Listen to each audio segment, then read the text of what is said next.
मेरे भाई को ऐसे थे जो कि रियल में उनकी संगत खराब थी, इस वजह से वो अच्छे नहीं थे। लेकिन आज अगर बात करूँ ना तो उनके लिए सबसे ज्यादा इम्पोर्टेंट उनकी फैमिली है, राइट। अगर उनको सुनना चाहो तो धर्मदास हार्ले ड्यूसॉफ्ट पे डालना, यूट्यूब पे आपको मिल जाएगी। आज जहां पर उनके हाथ में तराजू था वहां पर उनके हाथ में आज माइक और मार्कर आ चुका है। होस्टिंग वो करते हैं, बड़ी बड़ी मीटिंग्स को लगाते हैं, राइट। सारा कारोबार उनके हाथ में रहता है ऑफिस का। मेरे ही दूसरे मतलब खंडवा डिस्ट्रिक्ट के ऑफिस को, बहुत बड़े ऑफिस को मेंटेन करते हैं। डिस्ट्रिक्ट है तो आप समझ सकते हैं कि कितना बड़ा ऑफिस।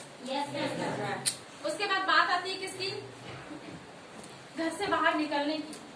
घर में रहकर तो एक बेटी सब कुछ करना चाहेगी, लेकिन जब घर में रहती तो आप जानते हो कि घर में रहकर कोई भी इतिहास नहीं कर सकता। बात आती है बाहर निकलने की, तो पता है घर से बाहर किसी को नहीं निकलने दिया जाता। आज अगर मैं यहाँ पर हूँ ना तो मेरी उस त्याग की वजह से। कौन सी बेटी अपने माता पिता को शादी से पहले छोड़ करके रह सकती है?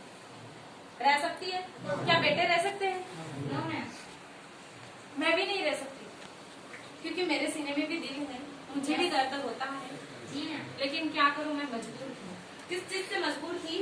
मेरे टाइम से दोनों बहनें की शादी कर दी, वैसे कहीं मेरी शादी ना कर दी जाए।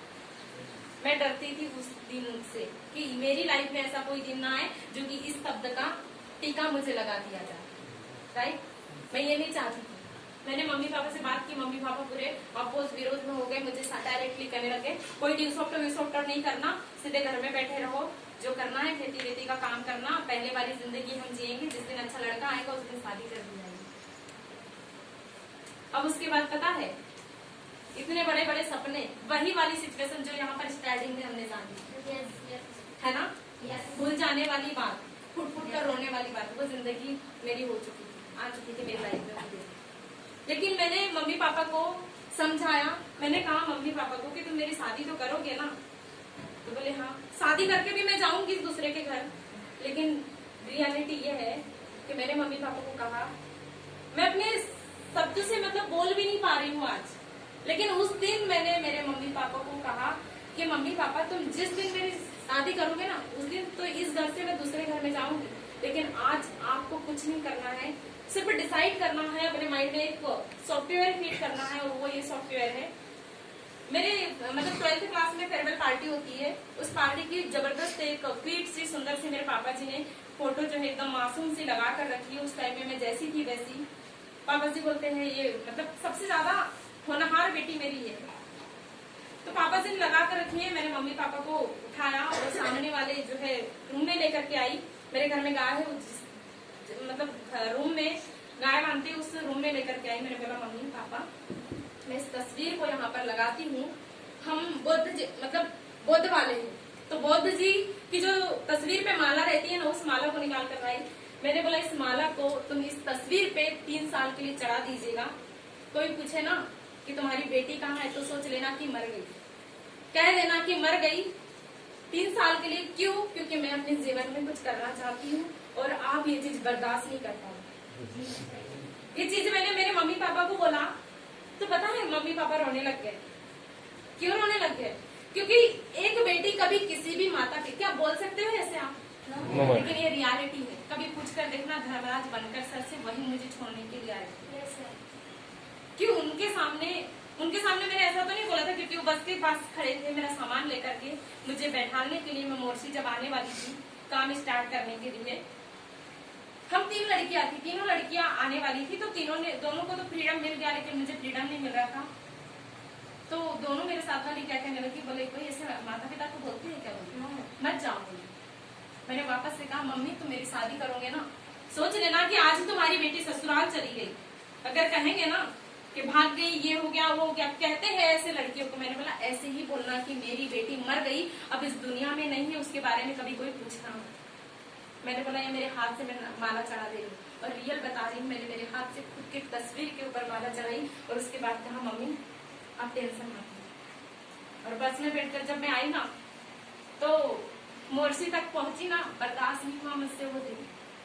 उस सदमे को मैंने बर्दाश्त नहीं कर पाया। क्यों? क्योंकि अगर ये स्टोरी हमने आज जानी है, इस स्टोरी में मैं मेरे मम्मी पापा को शादी के बाद भी तो खोने ही वाली हूँ ना। क्यों ना मैं शादी के पहले 4-5 साल के लिए खुद और पूरे जीवन भर में साथ में रहूं। ये मैंने डिसाइड किया था, ये मेरे मम्मी पापा नहीं जानते थे। ये मैंने सोचा था, न कि मेरे मम्मी पापा ने सोचा था। समझ पा रहे हो? मेरे दिलो दिमाग में क्या चल रहा है ये आप लोग थोड़ी ना जानते थे। मेरे माता पिता थोड़ी ना जानते थे। उन्हें तो सिर्फ लोगों की बातें दिखाई देती थी, उन्हें तो सिर्फ ये दिखाई देती कि तुम लड़की हो, तुम कुछ नहीं कर सकती, तुम बाहर कैसी रहूंगी, तुम्हें अगर किसी ने कुछ कर दिया या फिर कुछ हो गया तो हमारा क्या होगा। राइट? यस। सोचिए फ्रेंड, मैंने इस चीज का त्याग किया है, इसीलिए आज यहाँ पर हूँ। और आज मेरे माता पिता की देखी जाए ना तो सबसे ज्यादा चहेती बेटी हूँ। क्यों बन पाई, क्यों ये सब कुछ हुआ? क्योंकि मैंने वो वाला त्याग किया। समझ पा रहे हो? आज मेरे माता पिता पता है मेरी दोनों बहनों को भी चाहते, ऐसे नहीं कि नहीं चाहते, क्योंकि उनके लिए बेटी और बेटे समान हो चुके हैं। उस दिन से मैंने डिसाइड किया था, मैं मम्मी को बोलती थी कि मम्मी देखिए, मुझे नहीं पता मेरा भाई तुम्हारी सेवा करेगा या नहीं करेगा, लेकिन मैं चाहती कि मैं तुम्हारा बेटे की तरह बनूं। क्योंकि जिस दिन मैंने जन्म लिया था ना, उस दिन मेरे मम्मी पापा को बहुत दुख हुआ था, क्योंकि वो बेटा चाहते थे और बेटी ने जन्म ले लिया। मैंने डिसाइड किया, हाँ दो बेटियां हो गई थी, वो चाहती थी कि तीसरे नंबर का बेटा पैदा हो, लेकिन नहीं हुआ, बेटी हो गई बदकिस्मती से। आज जो खुशकिस्मत समझते हैं, अगर बेटा होता तो शायद हमारे साथ होता या नहीं होता, पता नहीं कौन से कर्मकांड करता, लेकिन लड़की ने जन्म लिया है तो आज वो हमारा नाम रोशन कर रही है। समझ पा रहे हो? Yes ma'am. क्या ये वाला त्याग कर सकते हो आप? Yes ma'am. अगर डियर फ्रेंड्स, मैं आप लोगों को बताना चाहूंगी, अगर ये वाले त्याग को आप लोगों ने अगर किया ना, सच्ची बता रही हूँ, आज से 3 साल बाद आप सभी लोगों के हाथ में आपकी कार होगी। Yes ma'am. होगी कार होगी, और इन सारे सपनों को पूरे कर सकेंगे आप। राइट? जी मैम। इसी के साथ साथ मैं आपको बताना चाहूंगी, मेरे खानदान में, मेरे पूरे परिवार में कोई गोवा घूम के नहीं आया, लेकिन इस मैरिज दिवस प्रोसेस और इसी त्याग की वजह से मैं मतलब पिछले नहीं, हाँ 2020 में Goa trip return, 2 time Delhi return हूँ, 1 टाइम गोवा, और वापस से अभी गोवा जाने वाली हूँ। अभी वापस से ट्रिप निकली है, आप लोगों को लगभग पता होगा, फॉरेन की भी पूरी तैयारी हो चुकी है।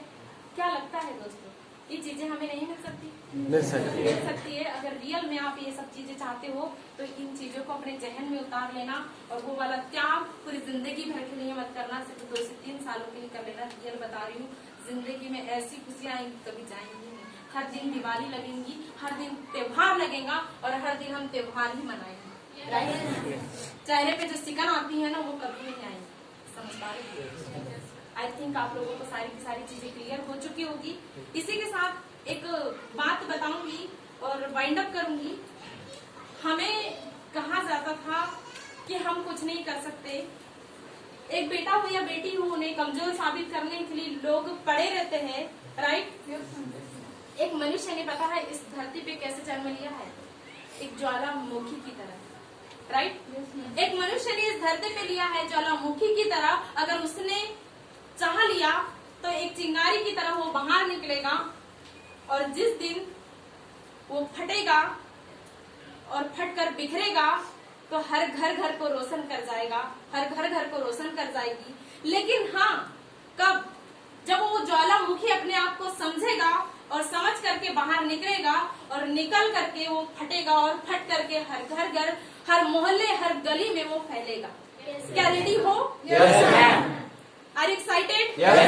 क्या वापस से आप मुझे बता सकते हो कि हमारी मंजिल क्या होनी चाहिए? हमारा रास्ता क्या होना चाहिए?